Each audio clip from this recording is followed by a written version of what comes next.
Photo खींच ली।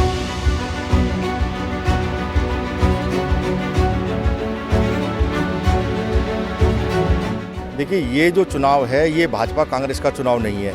ये चुनाव मोदी जी का, राहुल गांधी जी का चुनाव नहीं है। ये जो चुनाव है ये ऋषिकेश के विकास का, यहाँ के व्यापारियों का, यहाँ की जनता के जो उनकी मूलभूत जो ज़रूरतें हैं उससे परेशान होकर आज वो अपना मन बना चुकी है इस आपकी बार परिवर्तन का।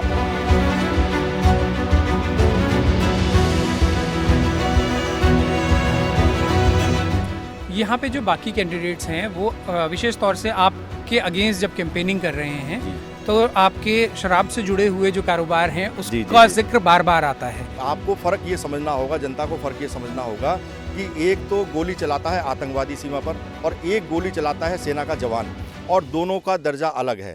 चाय लेमन टी, चाय मसाला चाय। तो मुझे तो तरस आता है विश्व की सबसे बड़ी पार्टी पर, और मुझे आज ये कहते थे कि कांग्रेस मुक्त हम भारत करेंगे, आज ये कांग्रेस युक्त भाजपा हो गई है। तो मैं तो ऋषिकेश की जनता को आपके माध्यम से कहना चाहूँगा, तो जब कांग्रेस ही कोई वोट देना तो फिर डायरेक्ट मुझे ही दे दीजिए, फिर उनको क्यों दे रहे हैं जो इम्पोर्ट करके लाए गए हैं वहाँ पर।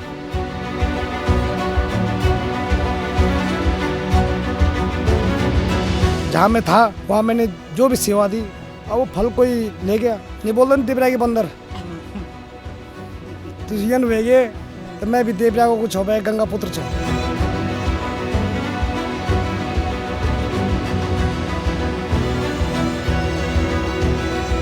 उत्तराखंड क्रांति दल में आप कब से जुड़े हैं? पार्टी मैंने अभी आके ज्वाइनिंग की है। अभी इसी साल आपने ज्वाइन किया है। आपके अगेंस्ट जो लोग हैं कांग्रेस और बीजेपी के, वो बहुत मजबूत संसाधनों वाले, संगठनों वाले लोग हैं। मैं किसी को पावरफुल भी नहीं मानता कि वो पावरफुल है। मेरे कार्यालय में मुझे भीड़ की भी जरूरत नहीं है कि मेरी भीड़ हो।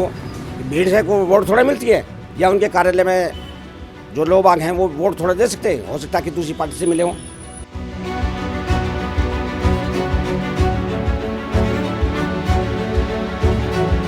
और आज मुझे लोग बाग लाल बहादुर शास्त्री की और गढ़वाल का अन्ना और हमारा नंदा देवी का खाड़ू बोल रही है। क्या गजब की बात है। मुझे तो, मैं तो प्रफुल्लित हूँ। पर नंदा देवी का खाड़ू आखिर में कहाँ जाता है?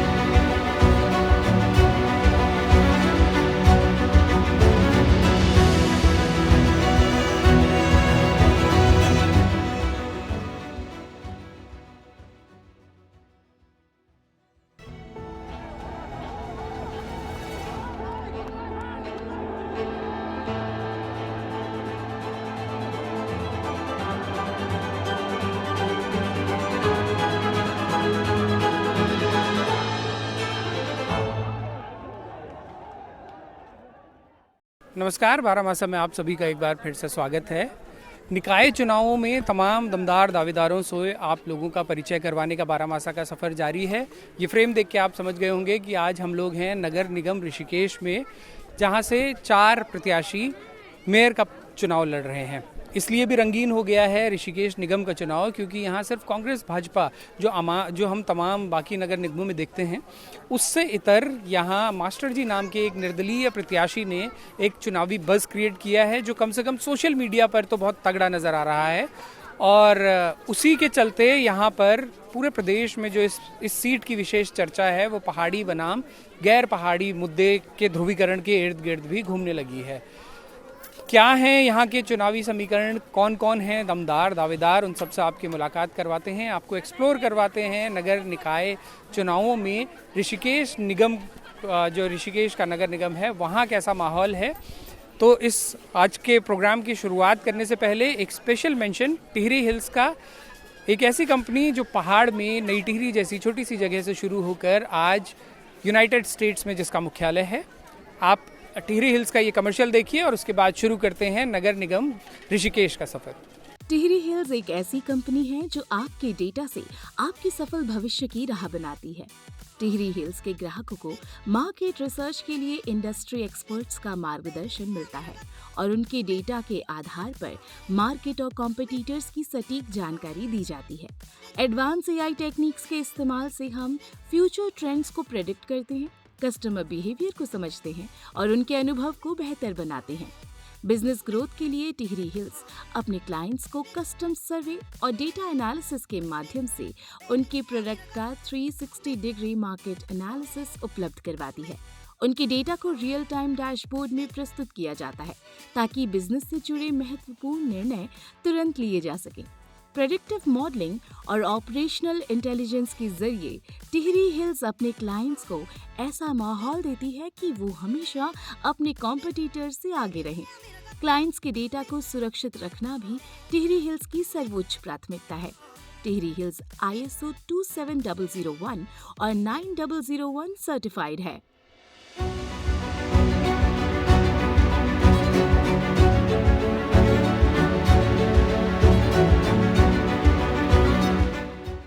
ऋषिकेश नगर निगम पिछले 5 साल हुए हैं नगर निगम हुए, इसे 17-18 के करीब नगर निगम बना था।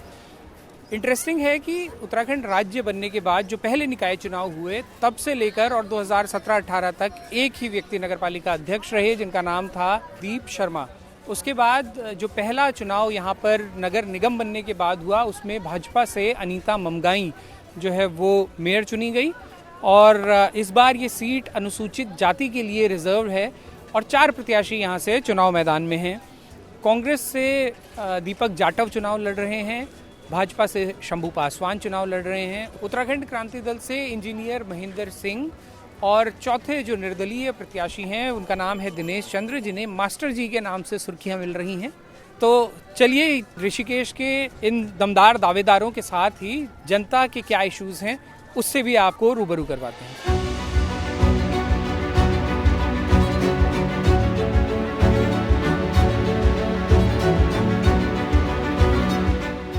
तमाम उत्तराखंड के जो नगर निगम हैं वैसे वहाँ जो मुख्य लड़ाई है, वहाँ के जो दमदार दावेदार हैं वो बड़ी पार्टियों के कांग्रेस और भाजपा के हैं, लेकिन एक बज़ क्रिएट हुआ है स्पेशली ऋषिकेश नगर निगम के चुनाव में। वो बज़ क्रिएट किया है मास्टर जी ने। मास्टर जी हमारे साथ हैं। मास्टर जी पहले तो बहुत बहुत स्वागत बारामासा में आपका। बारामासा में बहुत दर्शक जितने भी बारामासा मेरे देखते हैं, बल्कि बारामासा तो 12 महीने और 365 दिन बारामासा को सब दर्शकों को मेरा प्रणाम और पूरी देवभूमि के निवासी ऋषिकेश की देवतुल्य जनता को मेरा सबका प्रणाम। जी, ये इसलिए भी इंटरेस्टिंग है क्योंकि पिछले कुछ समय से युवाओं के जो आंदोलन उत्तराखंड में हुए हैं और स्पेशली जिस तरह से लीड किया है उन पूरे आंदोलनों को भू कानून मूल निवास संघर्ष समिति ने, वो समिति बहुत एग्रेसिवली मास्टर जी के साथ में है, उनका प्रचार कर रही है। मास्टर जी मैं बाकी प्रत्याशियों से भी पहला सवाल एक लाइन का सवाल पूछ रहा हूँ कि जनता आपको अपना मेयर क्यों चुने? मैं जनता का प्रत्याशी हूँ और जनता मुझे चुने और मुझे क्यों आगे लाए इसका आंसर जनता के पास है, मेरे पास नहीं जी। मैं चुनाव नहीं लड़ रहा हूँ, जनता चुनाव है, ये जनता है, सब जनता है। 33 करोड़ देवी देवता है, 51 मेरे स्टार प्रचारक है। अच्छा, 51 स्टार प्रचारक। कौन सी? सिद्धपीठ। अच्छा, उसमें गोलजू देवता वगैरह सब है। गोलजू देवता है, घंटाकर्ण देवता है और हमारी चंद्रबदनी है, चमराड़ा देवी है और आप सुरकंडा देवी है। मास्टर जी ऋषिकेश में आप लंबे समय से रहे, आपको क्या लगता है कि प्रायोरिटीज़ क्या होंगी? ऋषिकेश नगर निगम के बड़े मुद्दे क्या हैं? ये नगर निगम का चुनाव है जी।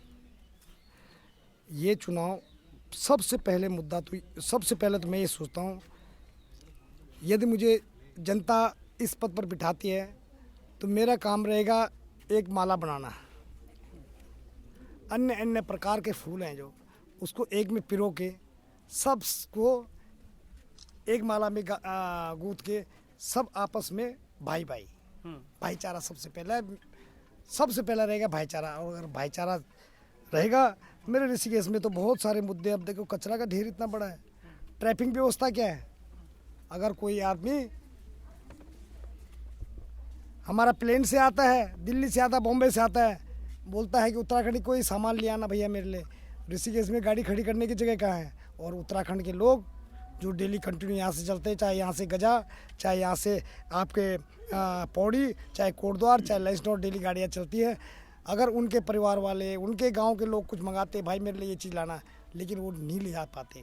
जो उनकी सेवा का भाव है उसमें भी प्रश्न चिन्ह बनता है। वो प्रश्न चिन्ह कौन सा है?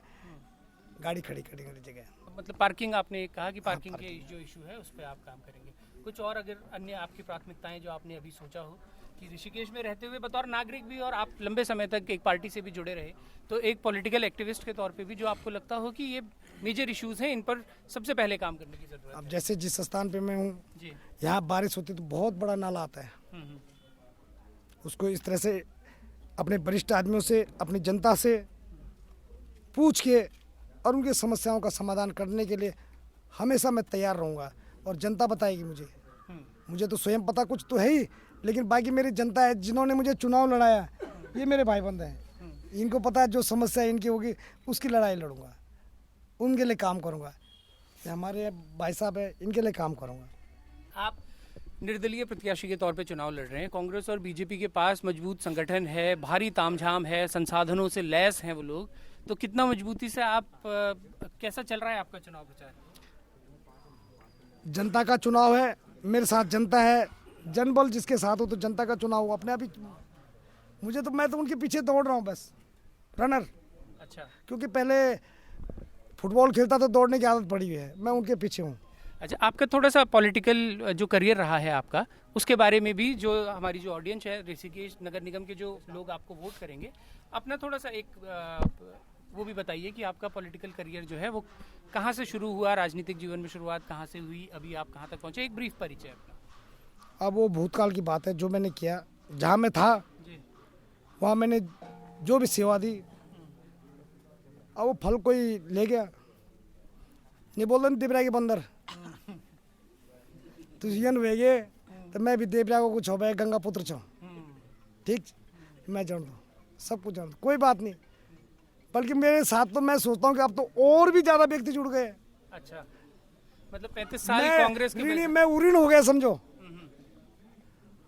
और न पार्टी पे, किसी भी पार्टी, वही पार्टी नहीं दूसरी पार्टी का भी मैं किसी का विरोध नहीं करूंगा। उनके अपने वो है, आइडियोलॉजी है, उनकी अपनी आइडियोलॉजी है, जो जैसा जो करे। न मैं किसी प्रत्याशी, मेरे बड़े भाई भी हैं उसमें चुनाव लड़ रहे हैं, छोटे भाई भी चुनाव लड़ रहे हैं।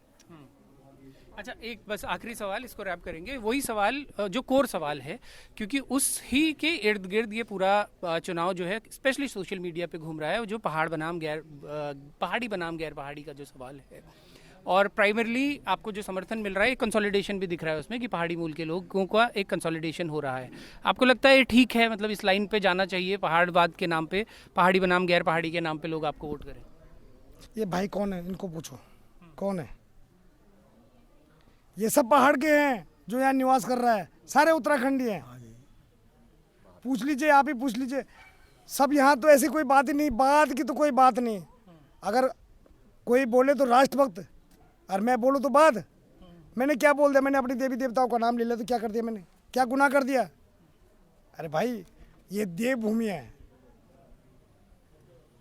ये देवभूमि है, यहाँ लोग भगवान के दर्शन करने के लिए आते हैं, तो यहाँ तो सबके लिए खुला है दरवाज़ा। मैं कौन होता हूँ?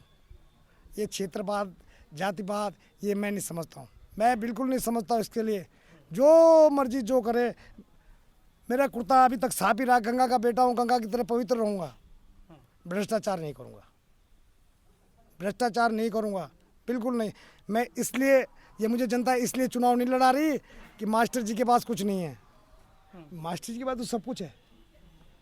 आज मेरे पे कुछ नहीं था, चुनाव लड़ा रहे हैं लोग, बाग लड़ रहे हैं, मुझे कोई चिंता नहीं। मुझे ये है कि इनका कहना मानना है, जो इनकी मूलभूत सुविधाएं हैं, और जो एक मेरा किसी का पर्सनल नहीं, जो सबसे ज़्यादा कहेंगे कि भाई ये काम करना चाहिए, होना चाहिए, होगा। और मुझे विश्वास भी है केंद्र सरकार से भी राज्य सरकार भी सहयोग करेगी, क्योंकि कोई भी सरकार अगर बनती है उस क्षेत्र के विकास के लिए बनती है। मैं विकास के काम करूंगा, मैं थोड़ी ना अपने बच्चों के लिए कुछ करूंगा। ठीक है, बस लास्ट सवाल कि आप लंबा समय तक कांग्रेस पार्टी से जुड़े रहे, एक तो आपने बताया ही कि इतना अच्छा जितना आप अभी महसूस कर रहे हैं, 35 दिन नहीं हुए अभी आपको छोड़े हुए, 35 साल की बजाय 35 दिन ज़्यादा अच्छा आप कंफर्टेबल महसूस कर रहे हैं, जनता का ज़्यादा समर्थन मिल रहा है। अगर आप मेयर चुने गए और पार्टियों की तरफ से ऑफर्स आए आपको पार्टी ज्वाइन कराने की, क्या वापस कांग्रेस में या बीजेपी में, उस पर आपका अभी से क्या स्टैंड होगा, ताकि सनद रहे, ये रिकॉर्ड हो रहा है, लोग बाद में इस क्लिप को निकालें अगर आप जीते तो क्या कभी किसी दूसरी पार्टी को ज्वाइन करेंगे, स्पेशली कांग्रेस और बीजेपी? अरे भाई, मैं पार्टी में रहा और एक देश की बहुत ही महत्वपूर्ण सीट का, एक विधानसभा का प्रभारी रहा। कौन सी विधानसभा थी? लोकसभा 2019 के लोकसभा चुनाव रायबरेली, बछरावा विधानसभा। अच्छा, अब पूछ लीजिए बछरावा विधानसभा है कि वहाँ कोऑर्डिनेटर रहा मैं। जी। और तब कोऑर्डिनेटर रहा मैंने, किया जितनी मेरे से सेवा हुई, तब तो मुझे लड़ना भी पड़ता था। और आज मुझे लोग बाग लाल बहादुर शास्त्री की और गढ़वाल का अन्ना और हमारा नंदा देवी का खाड़ू बोल रही है। क्या गजब की बात है। मुझे तो, मैं तो प्रफुल्लित हूँ कि मुझे तो और भी अच्छे काम, अच्छा मान और सम्मान मिल रहा है। पर नंदा देवी का खाड़ू आखिर में कहाँ जाता है? वो सब मेरे साथ नंदा है, गंगा है, बहुत है मेरे साथ सब। मैं नंदा देवी खाड़ू हूँ बस। अच्छा, और कांग्रेस में तो नहीं जाऊंगा भैया। अच्छा, मेरी जनता मुझे जहाँ ले जाएगी वहाँ जाऊंगा। अच्छा, मतलब बीजेपी के रास्ते आपने ओपन छोड़ दिए? नहीं, बिल्कुल नहीं। मेरी जनता है, जनता कहीं और ही जाए, अलग से ही रहेगी। अच्छा, ये जनता अलग रहेगी और जनता जो बोलेगी घर भी बैठाने के लिए कहेगी, क्योंकि अब मैं रिटायरमेंट की तो उम्र हो ही गई। बस 60 साल अगर गवर्नमेंट रिटायर करती है, क्यों मैं 75 साल का बोलूँगी एक मौका मुझे और दो। मेरे छोटे भाइयों का, बच्चों का भविष्य का क्या होगा? वो लड़के जो आंदोलन कर रहे हैं आज सड़कों पे है, उनको मौका मिलना चाहिए। हमने किया जो कुछ किया। चलिए, बहुत बहुत शुभकामनाएं आपको और आपके बाकी प्रत्याशियों के साथ में। आपने इस चुनाव को जो है त्रिकोणीय बनाया है, तो पहली जीत तो आपकी इस तरह से दर्ज मानी जा सकती है। उसके लिए बहुत बहुत बधाई और बहुत बहुत शुभकामनाएं आपको। बोल भगवान बद्री विशाल की, बोल भगवान परशुराम की। आप त्रिकोणे बोल रहे हैं, मैं तो सोचता हूँ कि हम तो 4 लड़ रहे हैं। अच्छा, 4 प्रत्याशी हैं, 3 लड़ रहे, मैं नहीं लड़ रहा भैया। मेरी लड़ाई किसी से नहीं है, मेरी लड़ाई किसी से नहीं है। मैं नहीं लड़ रहा हूँ। मेरे भाई इंजीनियर साहब, मेरे सम्मानित भाई जी हैं, एसडीओ साहब, एक्शन साहब, महेंद्र भाई, जो उत्तराखंड क्रांति दल से लड़ रहे हैं। क्रांति दल से हैं, उत्तराखंड क्रांति दल। और भारतीय जनता पार्टी से मेरे बहुत ही सम्मानित शंभू पासवान जी है। और कांग्रेस पार्टी से मेरे अनुज दीपक जाटव जी हैं। सब हम एक परिवार के हैं। मैं उनके साथ मेरी किसी चीज़ की लड़ाई नहीं है। और ना जिसके मुंह में माइक आ रहा है, मैं सभी से विनम्र प्रार्थना करूंगा कि सरस्वती सबके जुबान पे वास हो, एक दूसरे को कुछ ना कहे। अब जो कहेगा मेरे लिए, मैं तो गांधी हूँ समझो। अगर एक चांटा इधर से लगेगी, दूसरी गाल भी हाजिर है। लेकिन मैं भगवान बद्री विशाल, रघुनाथ जी, माँ गंगा मुझे ऐसा आशीर्वाद दे कि मैं किसी को कटाक्ष न करूं, गलत काम न करूं। मैं सुबह से शाम तक यही जपता रहता हूँ।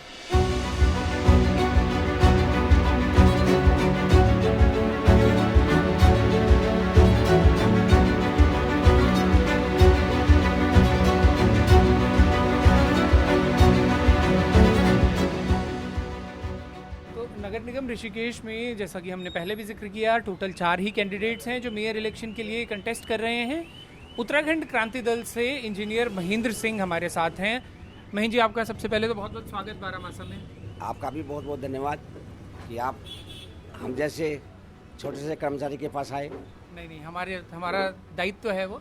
और मैं तमाम जितने भी कैंडिडेट्स हैं उनसे पहला ओपनिंग सवाल, एक लाइन का सवाल ही पूछ रहा हूँ कि जनता आपको अपना मेयर क्यों चुने?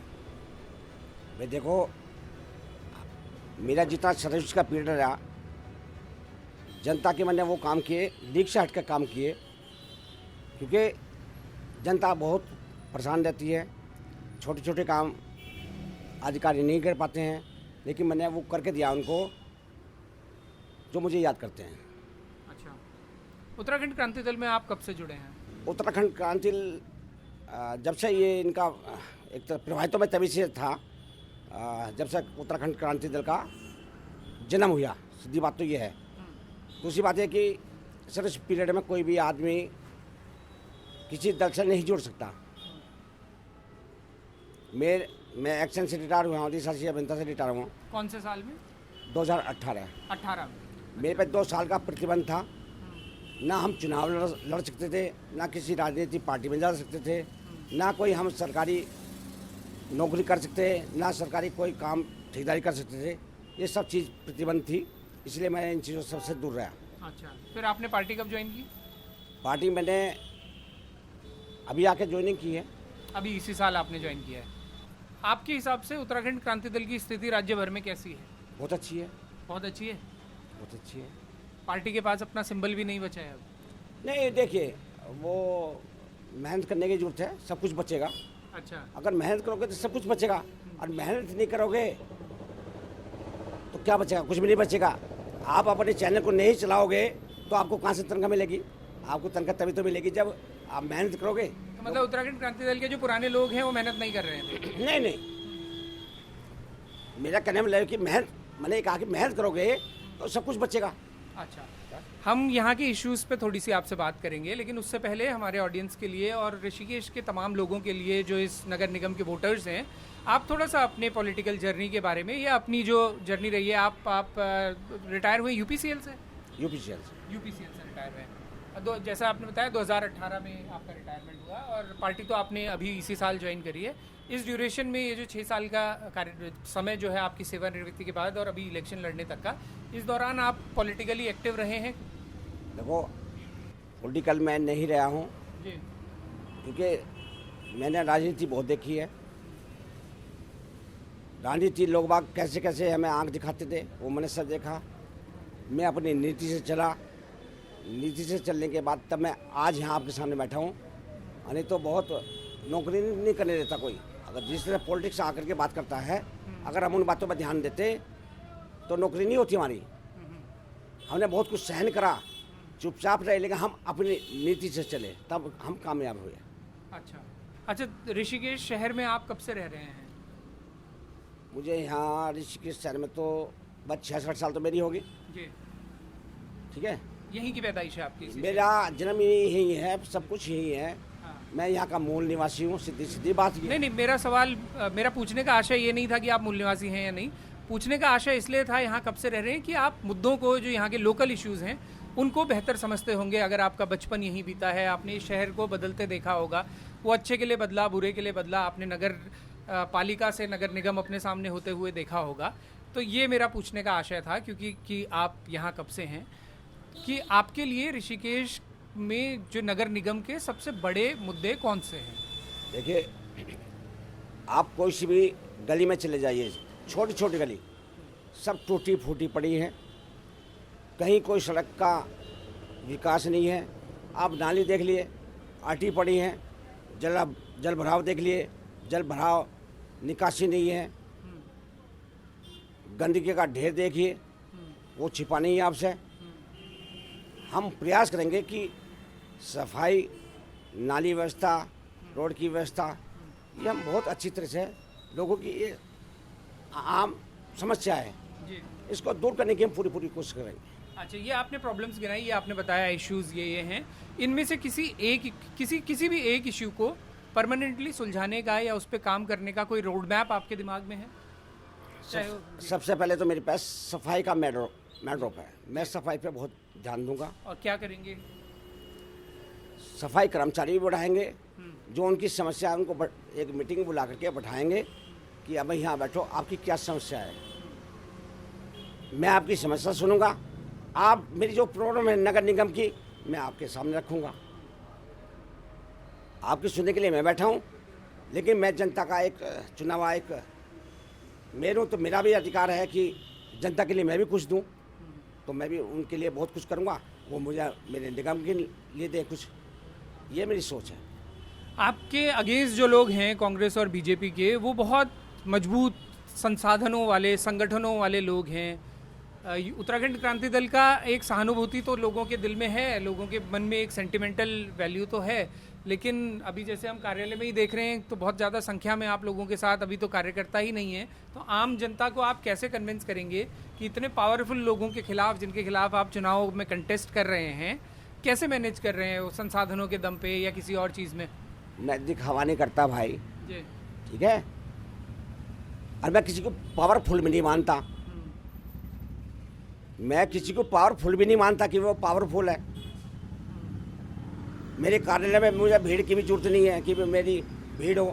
भीड़ से कोई वोट थोड़ा मिलती है, या उनके कार्यालय में जो लोग आगे हैं वो वोट थोड़ा दे सकते हैं। हो सकता है कि दूसरी पार्टी से मिले हों, तो ऐसा नहीं है। मुझे जनता का बहुत प्यार मिल रहा है और जनता ने मेरे काम को देखा भी है, इसलिए वहाँ से मुझे बहुत सहानुभूति मिलेगी। आप रिजल्ट देखना आगे चल करके। अच्छा, आपको पूरा विश्वास है लोगों पे? तो 100%। अच्छा, जिस तरह से आपका कैंपेन चल रहा है, आपको लग रहा है पॉजिटिव फीडबैक रहेगा? भाई रिजल्ट आगे सामने बहुत अच्छा रहेगा। आप मेरे साथ आप ये मत दिखाना कि मैं चैनल वाला हूँ। जैसे मैं लोगों से मिलता हूँ वो कैसा रेस्पॉन्स देते हैं, ये आप लोगों के ध्यान में जाना चाहिए कि वाकई में रिजल्ट वहाँ से मिलते हैं पब्लिक से। मैं जैसे मिलता हूँ उनके हाव भाव क्या है, पब्लिक क्या कैसे देख रही है, इनको क्या चाह रही है, कैसे उनके सामने जनता कैसे मेरे सामने मुद्दे रख रही है, वो चीज़ देखने की होती है। चलिए, आपका बहुत बहुत धन्यवाद और हमारी बहुत बहुत शुभकामनाएं आपको, आपके चुनाव के लिए ढेर सारी शुभकामनाएं। मैं भी आपको बहुत बहुत बधाई देता हूँ कि आप जनता की आवाज़ उठाते रहे, जनता के हित के कार्य उठाएं। हर एक कैंडिडेट से पूछें जो आप क्वेश्चन आपने मेरे से किया, और ये रिकॉर्ड करके रखें कि आपने उस दिन तब ये कहा था और आज क्या है। मैं आपको बहुत बहुत तहे दिल से बधाई देता हूँ कि आप जनता के मुद्दे मुखर होकर के उठाइए। मैं आपके साथ हूँ और आपका बहुत बहुत धन्यवाद देता हूँ। गंगे माँ आपको सुंदर और स्वस्थ रखे। बहुत शुक्रिया, बहुत शुक्रिया।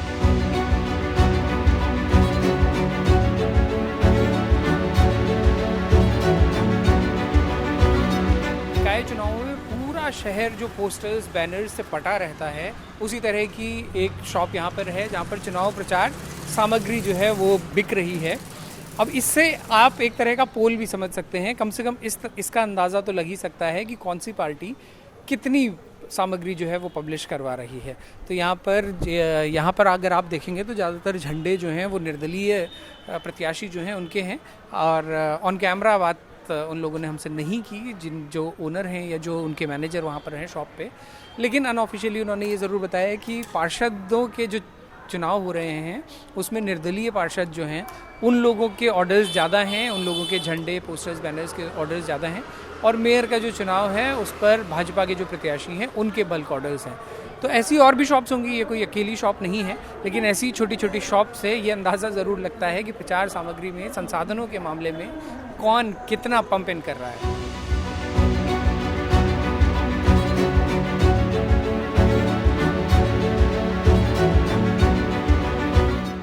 नंबर 25 है, वार्ड नंबर 25 है। अशोक पासवान पार्षद प्रत्याशी के पति हैं। इनसे पहली बार आप कब पार्षद बने थे इस सीट पर? मैं 2013 में सभासद बना था, जब नगर पालिका थी जी।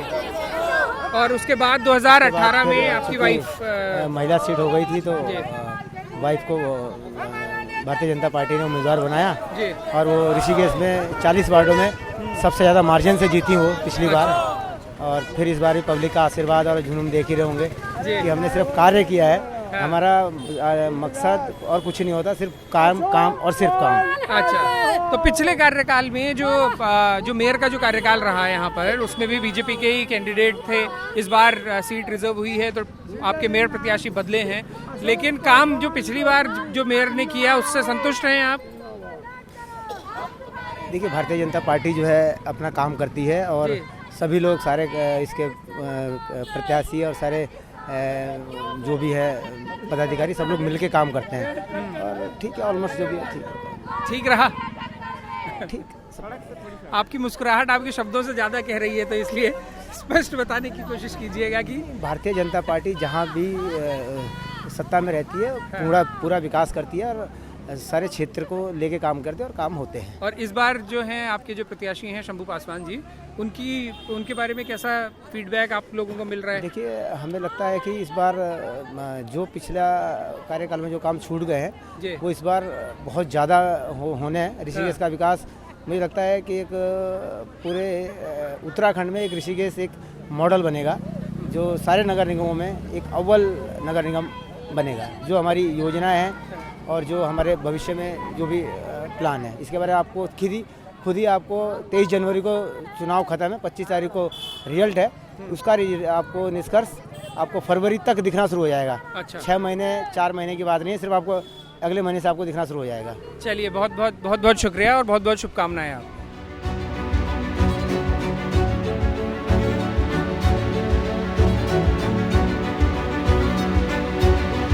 देखिए, एक बहुत इंटरेस्टिंग ट्रेंड आपको मिलेगा। भाजपा का जोश खरोश सबसे ज़्यादा देखने को मिलेगा। उनके कार्यकर्ता बात करने को तैयार मिलेंगे, उनके पार्षद प्रत्याशी बात करने को तैयार मिलेंगे, लेकिन उनके जो मेयर कैंडिडेट्स हैं वो अधिकतर सीटों पे ऐसा हो रहा है कि वो मीडिया से इंटरेक्ट करने से बच रहे हैं।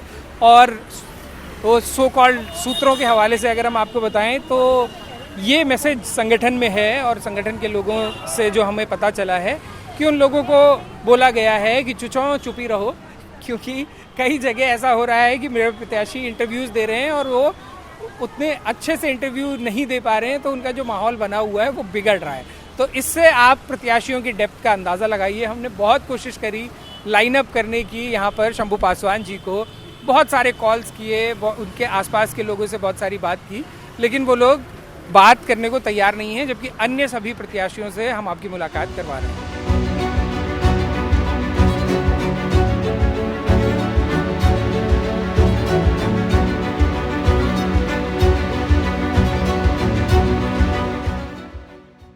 कांग्रेस का कार्यालय है। दीपक जाटव जो कांग्रेस प्रत्याशी मेयर के लिए ऋषिकेश से चुनाव लड़ रहे हैं, ये उनका मुख्य कार्यालय है। अभी सुनसान सा कांग्रेस का कार्यालय नजर आ रहा है, लेकिन उसका कारण ये बताया जा रहा है कि भ्रमण पर हैं, जनसंपर्क के लिए प्रत्याशी गए हैं, तो उनके साथ तमाम कार्यकर्ता भी हैं। आपका क्या नाम है? जी, मेरा नाम ललित सेना है जी। और मैं कांग्रेस का कार्यकर्ता हूँ और 2006 में शासन अध्यक्ष भी रहा हूँ यहाँ डिग्री कॉलेज ऋषिकेश में। 2004 में जनरल सेक्रेटरी भी रहा हूँ और बाकी कार्यकर्ता है कांग्रेस के लगे हैं अपने एक मेयर प्रत्याशी। भाई थोड़ा बताइए, आजकल आपका चुनाव प्रचार जो है उसका शेड्यूल कैसे बनता है, कैसे तैयारियां करते हैं? और यहाँ पर मेरी नजर पड़ी एक व्हाइट बोर्ड पर, तो उसके बारे में भी समझते हैं कि कितना ऑर्गेनाइज्ड वे में जो है बड़ी पार्टीज, राष्ट्रीय पार्टीज जो हैं वो किस तरह से काम कर रही हैं, कैसे शेड्यूल तय होता है? बॉस, हमारा एक दिन पहले शेड्यूल तैयार हो जाता है। जिसमें कि सभी वार्डों में होने वाली एक्टिविटी, जिन वार्डों में हमारे नए मतलब ऑफिस खुल रहे हैं पार्षदों के, उनके मतलब ऑफिस के उद्घाटन, जनसभाएं, और जो हमारा जैसा कि आप एक बार इधर दिखाएंगे तो आपको 11 तारीख के आज के सारे कार्यक्रम पता चल जाएंगे कि सुबह 10:30 बजे पुष्कर मंदिर रोड पर जनसंपर्क हुआ वहाँ के पार्षद के साथ। फिर 2 बजे वीरपुर खुर्द में अभी जनसंपर्क चल रहा है, 4:30 बजे आशुतोष नगर में है, और इसी तरह करके मनसा देवी, और मतलब इसमें 2-2, 3-3 टीमें अलग अलग काम कर रही हैं। तो ये एक दिन पहले, जैसे ये 12 तारीख का भी बन गया है शेड्यूल? हाँ, 12 तारीख का कल का हमारा प्रोग्राम तैयार है। किसी को कोई कंफ्यूजन हो, किसी प्रत्याशी को कुछ बताना हो तो वो यहाँ के हमें खबर कर देता है, और जितनी भी प्रचार की सामग्री है वो हमारी इसी कार्यालय से दी जाती है। और यहाँ पर सारे जो हैं ये जो ऑथराइज्ड व्यक्ति हैं उनके जी जी जी जी जी जी जी ये दीप शर्मा जी का नाम है, ये वही दीप शर्मा जी हैं क्या? जी जी, जो हमारे यहाँ के पूर्व चेयरमैन हैं, ये यहाँ पर, हाँ जी, 3 बार यहाँ पर वर्तमान चेयरमैन रहे। जी, पूरा समर्थन कर रहे हैं। और ये ललित शैलेंद्र बिष्ट जी हैं जो ये सीट रिजर्व होने से पहले मेयर के लिए तैयारी कर रहे थे। शैलेंद्र बिष्ट जी हैं। ललित मोहन मिश्र जी हैं जो यहाँ पर ये पूरा व्यापार मंडल के अध्यक्ष हैं, है ना। ऐसे करके गुरविंदर जी हैं, ये पार्षद के इस टाइम दावेदार हैं। मैं देख रहा हूँ कि 10:30 बजे से शुरू होता है आपका प्रोग्राम। जी जी जी। और रात के 11 बजे तक चल रहा है? नहीं सर, रात के 11 बजे तक नहीं, शाम को 7 बजे 8 बजे तक चलता है। उसके बाद हम लोग अपनी पर्सनल मीटिंग्स करते हैं अपने लोगों के साथ आगे की प्लानिंग के लिए कि कैसे। रात को ये 11 बजे सुमन विहार जो लिखा है? हाँ जी हाँ जी, नहीं रात का नहीं है बॉस, ये ना, ये सुबह 11 बजे भी सुमन विहार में है, पर इसमें ये दिखा है ना ब्रैकेट में कि युवा कांग्रेस वाले जनसंपर्क करेंगे। अच्छा। इसमें प्रत्याशी इनके साथ नहीं रहेगा।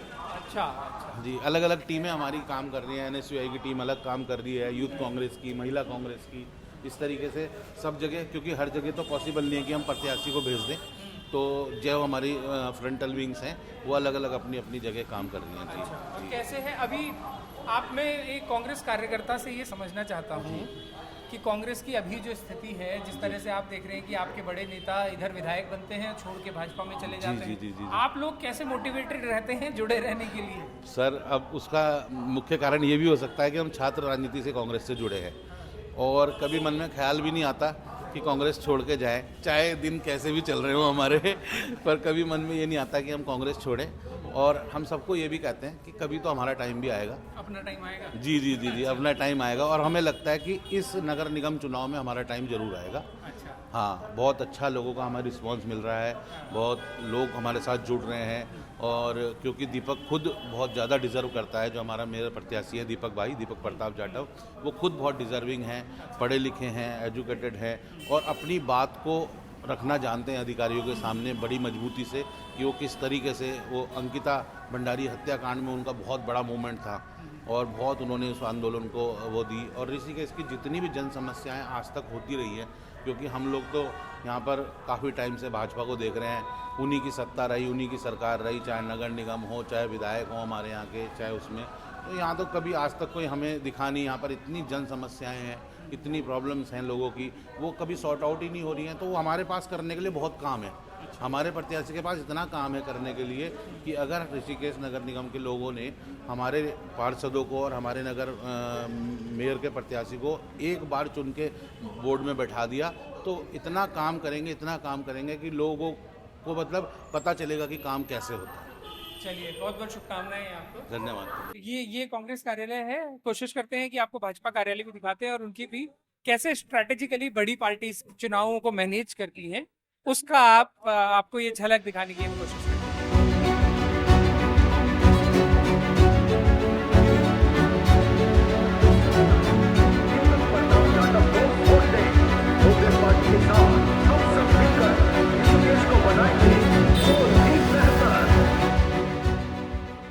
कांग्रेस प्रत्याशी अब हमारे साथ हैं, कैंपेनिंग चल रही है। दीपक जी, पहले तो बहुत बहुत शुभकामनाएं आपको, बहुत बहुत बधाई भी आपको। राष्ट्रीय पार्टियों में तो टिकट मिलना ही अपने आप में एक सफलता होती है, तो पहली सीढ़ी पार करने के लिए जो सवाल मैं अपने सारे प्रत्याशियों जो मेयर कैंडिडेट्स हैं उनसे पूछ रहा हूँ तमाम अलग अलग सीट्स पर, पहला सवाल, एक लाइन का सवाल कि जनता आपको मेयर क्यों चुने? देखिए, ये जो चुनाव है ये भाजपा कांग्रेस का चुनाव नहीं है, ये चुनाव मोदी जी का, राहुल गांधी जी का चुनाव नहीं है। ये जो चुनाव है ये ऋषिकेश के विकास का, यहाँ के व्यापारियों का, यहाँ की जनता के जो उनकी मूलभूत जो ज़रूरतें हैं, जो पिछले 6 साल में 5 साल तो ये कार्यकाल जो था ये ऐसे ही व्यर्थ हो गया मंत्री जी की और मेयर साहब की खींचातानी में, और 1 साल उन्होंने सरकार ने चुनाव नहीं होने दिए।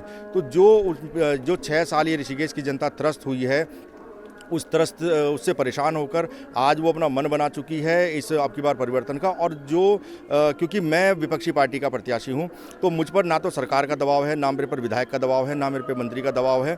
और जिन चीज़ों उनकी आपसी खींचतान से जो आपकी बार ये ऋषिकेश में जो चीज़ें नहीं हो पाई, जो योजनाएं थी वो नहीं हो पाई, उनको मैं पूरा करने का संकल्प लेकर जनता के बीच में जा रहा हूं। और जो मेरी प्राथमिकताएं हैं वो ऋषिकेश की वो ज़रूरतें हैं जिनके बारे में कभी सोचा ही नहीं गया, जिनके बारे में कभी किसी ने दिमाग भी लगाने की कोशिश नहीं करी, उन चीज़ों को मैं लेके जनता के बीच में जा रहा हूं। और मुझे उनका पूरा प्यार और पूरा समर्थन आप देख सकते हैं, सब पूरे ग्रामीण क्षेत्र हो, शहर हो, सब जगह से मिल रहा है। और निश्चित रूप से सरकार आपकी ऋषिकेश की जनता परिवर्तन का मन बना चुकी है और परिवर्तन होकर रहेगा। दीपक जी, प्रायोरिटीज आपकी क्या होंगी? आप यहीं के रहने वाले हैं, निवासी हैं, लंबे समय से आप देख रहे हैं, छात्र राजनीति से सक्रिय रहे हैं, संगठन में रहे हैं कांग्रेस के पुराने। आपके लिए ऋषिकेश की प्रायोरिटी इश्यूज क्या हैं? यदि आप मेयर बनते हैं तो सबसे पहले किन चीज़ों पे काम करेंगे? देखिए, आज मैं जिस ग्रामीण क्षेत्र में खड़ा हूँ, मैंने ग्रामीण क्षेत्र की प्राथमिकताओं को सबसे पहले अपने एजेंडा में रखा है। यहाँ पर स्वामित्व का, मालिकाना हक का बहुत बड़ी समस्या है। ये एरिया सारे नगर निगम में शामिल हो चुके हैं, लेकिन आज भी यहाँ के लोग मालिकाना हक के लिए तरस रहे हैं। उनका मैपिंग हो चुकी है लेकिन उनको दर्ज नहीं करा गया। मैंने यहाँ पर जितने भी हमारे तमाम ग्रामीण क्षेत्र के जो वार्ड हैं, जो हमारे एरियाज़ हैं, मैंने उनके लिए 180 दिन का टारगेट तय किया है। 6 महीने के अंदर जो जिस जगह पर काबिज है उसको हम लोग, चाहे वो 10 रुपये के स्टाम्प पेपर पर है, चाहे वो 100 रुपये के स्टाम्प पेपर पे, अगर वो भी नहीं है तो बिजली का बिल है और जो उनका पुराना रिकॉर्ड है उसके आधार पर उनको उनका मालिकाना हक दिलवाया जाएगा और उनका नाम नगर निगम में दर्ज कराया जाएगा, जिसके कारण उनको सरकार से मिलने वाली सुविधाएं, सरकार से मिलने वाली जो आने वाली जो योजना है उनका लाभ मिल सके, लोन की सुविधा मिल सके, उनके बच्चों का भविष्य उज्जवल हो सके। ठीक है। यहाँ पे जो बाकी कैंडिडेट्स हैं वो विशेष तौर से आपके अगेंस्ट जब कैंपेनिंग कर रहे हैं जी, तो आपके शराब से जुड़े हुए जो कारोबार हैं उसका जिक्र बार बार आता है। उस पर आपका मतलब आपका स्टैंड, आपका अपना उस पर वर्जन क्या है, अपना पक्ष क्या है? जी, मैं बताना चाहता हूँ। देखिए, मैं 1 नंबर का, मैं क्लास 1 ठेकेदार हूँ PWD में, मैं क्लास 1 ठेकेदार हूँ आपका एक्साइज विभाग में, मैं क्लास 1 ठेकेदार हूँ इरिगेशन विभाग में, और मैं क्लास 1 ठेकेदार हूँ राजकीय निर्माण निगम में। तो आपको फ़र्क ये समझना होगा, जनता को फ़र्क ये समझना होगा कि एक तो गोली चलाता है आतंकवादी सीमा पर और एक गोली चलाता है सेना का जवान, और दोनों का दर्जा अलग है। मुझ पर कोई किसी तरीके का, कोई छोटे से छोटा, कोई बड़े से बड़ा, कोई इस तरीके का राजस्व का बकाया मुझ पर नहीं है। मुझ पर कोई ऐसा आरोप आबकारी विभाग का नहीं है। मैं क्लास 1 ठेकेदार की आप स्थिति समझ सकते हैं, और मैं अकेला नहीं हूं यहाँ पर। यहाँ 2 दुकानें नेगी जी की हैं, यहाँ 1 दुकान बिष्टी जी की है, यहाँ 1 दुकान रावत जी की भी है, यहाँ 1 दुकान कपूरवान जी की भी है, ठीक है। और जो भाजपा के नेता हैं उनका बार भी यहाँ पर है, यहाँ पे जो दूसरे नेता हैं उनके भी यहाँ पर बार हैं। अब सबकी मैं नाम लूँगा तो फिर बड़ी अजीब स्थिति हो जाएगी और सब फिर लोग मुँह छिपाते रहेंगे। तो मैं क्लास 1 ठेकेदार हूँ, मैं कोई शराब तस्कर नहीं हूँ, और मैं 1 नंबर का क्लास 1 ठेकेदार हूँ, और अब से नहीं पिछले कई वर्षों से काम कर रहा हूँ, और मैं और भी विभागों में काम कर रहा हूँ, उनका भी तो जिक्र होना चाहिए। भाई मैंने जिस समय केदारनाथ आपदा 2013 में आई थी, तो मैंने जिस समय वहाँ पर निम भी नहीं पहुँचा था, नेहरू इंस्टीट्यूट ऑफ माउंटेनिंग जो हमारे कर्नल कोठियाल साहब हैं वो भी नहीं पहुँचे थे, तब भी मैंने वहाँ पर जाकर काम किया है, तो कभी उनका भी जिक्र होना चाहिए जी। अच्छा, संगठन के लेवल पे एक सवाल मेरा ज़रूर ये कि संगठन के स्तर पर देश में भी और राज्य में भी कांग्रेस के जो अच्छे दिन हैं वो बीत चुके हैं जी। संकट काल चल रहा है एक तरह से। विधायक आप लोगों के, आपके कार्यकर्ता, आपके पदाधिकारी एक एक करके फिसल के भाजपा में जाते जा रहे हैं। ऐसे में कैसे खुद को मोटिवेट रखा हुआ है और कैसे संगठन मोटिवेटेड है कि आप जीत के लिए चुनाव लड़ रहे हो? कैसे जनता को भी ये कैसे विश्वास दिलाएंगे? मैं आपके माध्यम से जो विश्व की सबसे बड़ी जो पार्टी है भाजपा, मैं उस पर ये कटाक्ष करता हूं, और मुझे हंसी आती है उनको देखते हुए कि आज वो लोगों के पास कार्यकर्ताओं की और नेताओं की कमी है। आपने देखा होगा आज जो यहाँ पर ये जो कार्यकर्ता जो मुख्य इस समय विपक्षी पार्टी के जो यहाँ पर इस समय कैंडिडेट हैं वो भी कांग्रेस से आयतित हैं, वो कांग्रेस से चेयरमैन रह चुके हैं। यहाँ पर आज की डेट में जितने भी पार्षद चुनाव लड़ रहे हैं उनमें से कम नहीं तो 8 से 10 जो है वो कांग्रेस से आयतित हैं।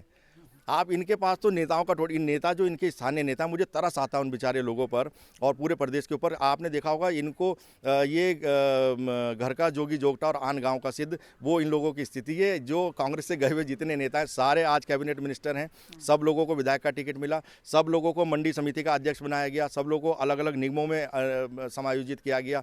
एक भी कोई मूल जो कार्यकर्ता है वो आज भी अपना माथा पीटता है और आज भी वो दरी बिछा रहा है और वो अपना कुर्सियाँ लगा रहा है भाजपा का। और जो कांग्रेस से गए हुए हैं वो सारे लोग मजे ले रहे हैं। तो मुझे तो तरस आता है विश्व की सबसे बड़ी पार्टी पर। और मुझे आज ये कहते थे कि ये कांग्रेस मुक्त हम भारत करेंगे, ये कांग्रेस मुक्त हम भारत करेंगे, आज ये कांग्रेस युक्त भाजपा हो गई है। तो आज की डेट में देखिए कांग्रेसियों का बोलबाला है और जो प्रत्याशी है वो भी कांग्रेसी है। हमारे यहाँ से चेयरमैन रहा है मुनि के रेती से, जी मुनि के रेती से आयतित करके इन लोगों ने यहाँ पे उसको चुनाव लड़ रहे हैं। इनके पास लोकल स्थानीय अपने नेताओं में इतनी कुव्वत नहीं थी या उन लोगों को इन्होंने मौका नहीं दिया। जब कांग्रेसी को ही वोट देना, तो मैं तो ऋषिकेश की जनता को आपके माध्यम से कहना चाहूँगा, तो जब कांग्रेसी को वोट देना तो फिर डायरेक्ट मुझे ही दे दीजिए, फिर उनको क्यों दे रहे हैं जो इम्पोर्ट करके लाए गए हैं वहाँ पर। ठीक है, आप जवाब बहुत अच्छे से देते हैं, अपनी बात बहुत अच्छे से रखते हैं, उसके लिए आपको बधाई।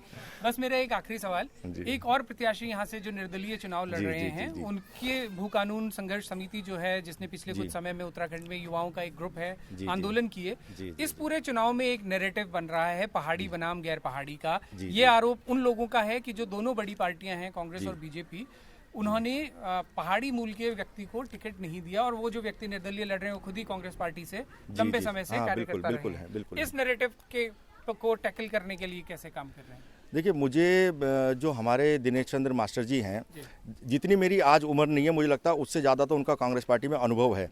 और मैंने मास्टर जी को, जब हम लोग दावेदारी कर रहे थे, मैंने उनको कहा था कि अगर आपको टिकट मिला तो मैं आपको कंधे पे बैठा कर लेके जाऊंगा और आपका प्रस्तावक भी मैं बनूंगा। यही बात मैंने महेंद्र सिंह जी को कही थी, लेकिन शायद वो पता नहीं क्या चीज़ें रही होंगी, क्योंकि मैं 6 साल NSY का अध्यक्ष रहा हूँ, 3 साल में यूथ कांग्रेस का अध्यक्ष रहा हूँ, युवा व्यापार मंडल का अध्यक्ष रहा हूँ, मदर मेरी यहाँ से सभासद रही हैं, पिताजी मेरे पिछड़ा वर्ग आयोग में सदस्य रहे हैं। तो एक पूरा लंबा चौड़ा हमारा कार्यकाल पार्टी के लिए रहा है और हमने कभी ये दावेदारी नहीं की थी। कभी हमारी जब सामान्य सीट की बात थी, हमारी कोई ऐसी दावेदारी भी नहीं थी। ये तो जब सीट आरक्षित होने वाली बात हुई तो तब मैंने यहाँ पर अपनी दावेदारी की थी। तो पार्टी ने मुझे मेरे काम को देखते हुए इतना यहाँ पर मौका दिया, तो मैं आज उस पार्टी के लिए ऋणी हूँ। लेकिन जो बात आपने कही कि इस तरीके का नैरेटिव क्रिएट करा जा रहा है, देखिए आज मुझे मैं ये बात पूछना चाहता हूँ कि उत्तराखंडियत के मायने क्या हैं। मेरे जन्म यहाँ पर, मेरे पिता का जन्म यहाँ पर, मेरे दादा का जन्म यहाँ पर। आज अगर किसी को मेरी उत्तराखंडियत का सबूत चाहिए तो जाके थाना कैंट में देहरादून में 221/22 नंबर है मुकदमा संख्या, जो वहाँ पर मुझ पर दर्ज है। और वो इसलिए दर्ज है कि मैं अंकिता भंडारी हत्याकांड के लिए मैं मुख्यमंत्री जी को ज्ञापन देने जा रहा था। 4 महीने मैंने धरना चलाया कोयल ग्रैंड के पास, और जितने भी आज ये चुनाव लड़ रहे हैं ना, इनमें से एक भी कोई माइका लाल ऐसा नहीं था जो हमारे पास धरने पे आया हो और उल्टा पीछे से गंगा विहार से छूट के भाग जाया करते थे कि यार आगे वो अंकिता भंडारी वाले बैठे होंगे। और वो आज मैं ये बात आपके सामने इसलिए कह रहा हूँ, मैं खुद 2 बेटियों का बाप हूँ और मेरे मन में ये दर्द था, मेरे मन में ये कष्ट था, मेरे मन में ये पीड़ा थी कि उस बच्ची के साथ गलत हुआ तो हुआ कैसे। जब यहाँ पर उसकी बॉडी रिकवर हुई, मैं उस दिन भी डैम पर मौजूद था। जब उसको पोस्टमार्टम हाउस में लेके गए तब भी मैं उस समय मौजूद था। जब उसके घर हमने उसके न्याय यात्रा हमने माणा से लेकर करण महाराज जी के नेतृत्व में और उसके घर कोट तक हमने श्रीनगर तक पैदल निकाली थी। और उसमें जितने भी चमोली है, गोपेश्वर है, नंदप्रयाग, रुद्रप्रयाग, श्रीनगर, सारे तमाम जितने भी एरियाज थे, 3 दिन में हमने यात्रा पूरी करी थी। उस समय किसी ने भी दीपक जाटव से उत्तराखंडी होने का सबूत नहीं मांगा, किसी ने मेरी जाति नहीं पूछी, किसी ने मेरा धर्म नहीं पूछा, किसी ने मुझ पर मेरा स्थान नहीं पूछा। जब मुझ पर मुकदमा दर्ज हुआ कैंट थाने में, उस समय दीपक जाटव से किसी ने सर्टिफिकेट क्यों नहीं मांगा? उस समय ये लोग कहाँ छुपे हुए थे? आज जितने भी प्रत्याशी हैं, आज उत्तराखंडियत की बात हो रही है।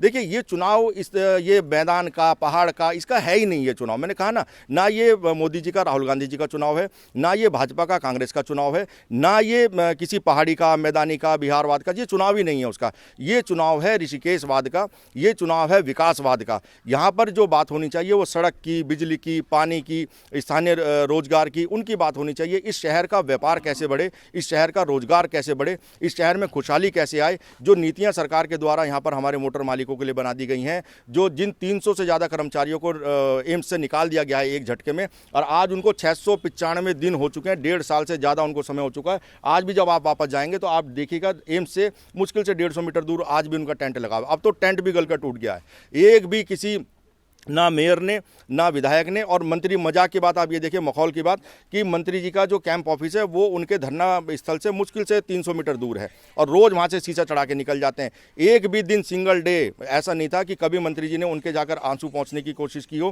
कभी मेयर ने उनके आंसू पहुँचने की कोशिश की हो। एक भी सिंगल दिन ऐसा नहीं हुआ। और आज भी वो बेचारे अपनी नौकरी को तरस रहे हैं। और उल्टा कर क्या दिया गया है कि जो लोग यहाँ पर 16,000 रुपये में काम कर रहे थे, उनकी नौकरी हटा के उपनल से भर्ती कर दी गई है। उपनल में कौन है? जो ऑलरेडी पेंशनर्स हैं, जिनकी कम से कम 36,000 की पेंशन आ रही है और उनको 22,000 की यहाँ पर और दे दी गई है नौकरी। और जो लोग 16,000 में, 18,000 में हमारे स्थानीय युवा काम कर रहे थे गार्ड के तौर पर या और वहाँ पर स्टोर कीपर के तौर पर, चाहे गार्डनर के तौर पर, बहुत सारी उनमें प्रोफाइल में थे, उन सब की नौकरियाँ एक झटके में ख़त्म कर दी गई है। कोई माइका लाल ऐसा नहीं था जिसने एक बार उनके धरना स्थल पर जाकर पूछा हो कि आखिर तुम लोग यहाँ बैठे क्यों हो? क्या ये लोग जाकर डीन से बात नहीं कर सकते थे? क्या ये लोग जाकर वहाँ पर डायरेक्टर से बात नहीं कर सकते थे? क्या ये लोग एक बार जाकर स्वास्थ्य सचिव से बात नहीं कर सकते थे? क्या ये लोग जाकर स्वास्थ्य मंत्री से बात नहीं कर सकते थे? क्या ये लोग जाकर मुख्यमंत्री जी, महीने में, मैं बता रहा हूँ आपको, कम से कम महीने में 2 बार या 3 बार उतरते हैं एम्स हेलीपैड पे, और एक बार किसी भी यहाँ पर स्थानीय नेता ने, जो यहाँ भाजपा के नेता हैं, जो यहाँ पर बड़े उनके पदाधिकारी हैं, एक बार किसी ने उनके आंसू नहीं पूछे और एक बार भी उनके हक की बात नहीं करी। तो इस तरीके की यहाँ पर चिराग चले अंधेरा चल रहा है। दीपक जी, बस आखिरी सवाल ये, आपने हालांकि इस बारे में जिक्र किया कि आपकी प्रायोरिटीज क्या होंगी, और उसमें आपने इस क्षेत्र के बारे में बताया कि यहाँ पर लोगों की रजिस्ट्रीज नहीं है। पिछले 5-6 साल का जो कार्यकाल पूर्व मेयर का रहा है, जो कि भाजपा से आती हैं, उस कार्यकाल में ऐसी कौन सी चीजें हैं जिनको आपको लगता है कि काम पिछले 5 साल में उतना एग्रेसिवली नहीं हुआ, जो आप आते ही, अगर आप चुने जाते हैं तो जिस पर आप काम करेंगे? देखिए ये जो 5 साल, 5 नहीं, ये 6 साल बीते हैं। 5 साल तो सरकार के जो कार्यकाल था इनका, और 1 साल सरकार ने चुनाव नहीं यहाँ पर होने दिया। तो ये जो 6 साल थे, ये 6 साल सबसे दुर्भाग्यपूर्ण साल रहे हैं इस पूरे आज तक के ऋषिकेश के इतिहास के। जब से ये नगर पालिका बनी थी और उसके बाद से लगातार ये यहाँ पर चुनाव होते आए हैं, तो सबसे दुर्भाग्यपूर्ण ये साल थे। और मुझे लगता है कि ये पूरे शहर ने तमाशा देखा है कि जो योजना मेयर ने कही उनको मंत्री ने काट दिया, और जो मंत्री ने कहा उसको मेयर ने नहीं होने दिया। तो इनकी खींचातानी में, इनकी इस चक्की पीसने में ये सारे शहर का यहाँ पर कबाड़ हो गया। और आज पूरा शहर उस कूड़े के ढेर से त्रस्त है, जो कि अब इंटरनेशनल मीडिया की सुर्खियों में भी आने लगा है। और आप ये देखिए कि जो यहाँ पर स्थिति कितनी बदतर रही है कि हम लोग international capital of yoga Rishikesh का नाम है, आप इंसाइक्लोपीडिया में डालिए, आप गूगल में सर्च कीजिए, आपको एक क्लिक में पता लगेगा कि हम लोग ऋषिकेश उसकी अंतर्राष्ट्रीय योग की राजधानी है। एक भी सिंगल आयोजन यहाँ पर नहीं हुआ। सारा जितना फंड है वो सारा पर्यटन विभाग के द्वारा मुनि की रेती में खर्च किया जाता है। और क्या हमारे पास माँ गंगा नहीं है, क्या हमारे पास गंगा तट नहीं है, क्या हमारे पास मठ मंदिर शिवालय नहीं है, क्या हमारे पास वो स्थान नहीं है, क्या हमारे पास बड़े बड़े आश्रम नहीं है? सब कुछ सुविधा यहाँ पर है, लेकिन जो विज़न जो नहीं था तो वो था सिर्फ विज़न। उस विज़न के कारण हमारे ऋषिकेश के जो व्यापारी हैं, जो यहाँ पर जो मठ मंदिर शिवालय हैं, उनके साथ कुठाराघात हुआ और उनके हिस्से का जो यश था, उनके हिस्से का जो हक था, वो मुनि की रेती में पर्यटन विभाग के द्वारा बांट दिया गया और आज तक उसकी खुली लूट करी जा रही है। तो बहुत सारी ऐसी योजनाएं हैं, बहुत सारी ऐसी चीज़ें हैं जो ये तो मैंने सिर्फ एक बताई, बाकी तो अभी मैं बताने पे आऊँगा तो अभी 1-1.5 घंटा लग जाएगा। चलिए, बहुत बहुत शुक्रिया, आपने अपने व्यस्त शेड्यूल में से समय निकाला, बहुत बहुत शुक्रिया, बहुत बहुत शुभकामनाएं आपको।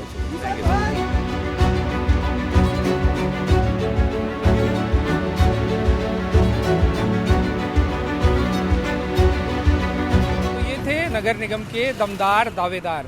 हालांकि दमदार दावेदारों के जो 4 प्रत्याशी यहाँ मैदान में हैं, उनमें से 3 से हमने आपकी मुलाकात करवाई और इसमें भाजपा के जो शंभू पासवान हैं, उनकी दावेदारी भी काफ़ी मजबूत मानी जा रही है। लेकिन मीडिया से बात करने में न जाने क्यों कंफर्टेबल नहीं है, शायद बहुत कोशिशों के बाद भी उनसे मुलाकात नहीं हो पाई।